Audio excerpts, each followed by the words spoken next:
নমস্কার, কেমন আছেন সবাই? হালকা বাস্তব ইউটিউব চ্যানেলে সকলকে স্বাগত জানাই। বন্ধুগণ, আজকে যে ভিডিও ক্লিপ আপনাদের দেখাচ্ছি আমি, এটা অলরেডি দুদিন আগে টিভির পর্দায় দেখানো হয়ে গেছে।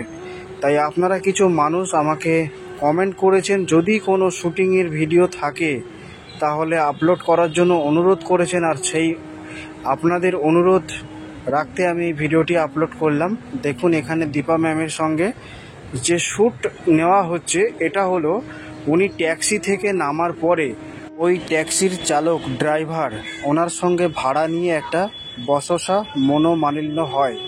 মেনে চলুন কি আপনি একটা ট্যাক্সি ভাড়া করে উঠেছেন যে হিসাব নিয়ে, কিন্তু নামার পরে দেখছেন উনি অনেকটা বেশি এক্সট্রা চাইছেন, যতটা সামর্থ্য আপনার নেই। ঠিক এরকম যেটা আমাদের বাস্তব জীবনে ঘটে থাকে, এটাই ছিল ওনার শট।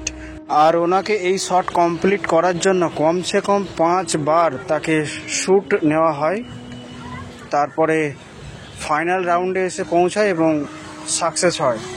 তবে এই 5 বার যে কারণে মিস্টেক হয়, প্রথম একবার ড্রাইভার পারলো না, একবার দীপাদির কাঁধের ব্যাগ ঠিকঠাক পজিশনে ছিল না, একবার কখনো গাড়ি চলে আসছে, এরকম কিছু কিছু প্রবলেম।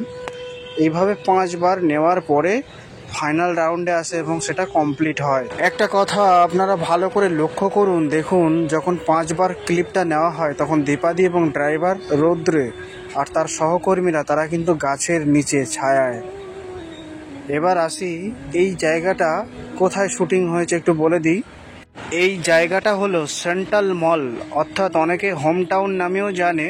এজিপি আব্দুল কালাম যে কলেজটা আছে তার থেকে বেশ কিছুটা আগে। অলরেডি দেখতেই পাচ্ছেন দীপাদির ব্যাগ কিন্তু কাঁধে ঠিকঠাক আসছিল না, অবশেষে সেটা ফাইনালভাবে এসে গেল। আর এই ভিডিওটি ভালো লাগলে অবশ্যই লাইক, কমেন্ট ও শেয়ার করতে ভুলবেন না। চ্যানেলটিকে সাবস্ক্রাইব করে পাশে থাকুন। ভালো থাকুন, সুস্থ থাকুন, ধন্যবাদ।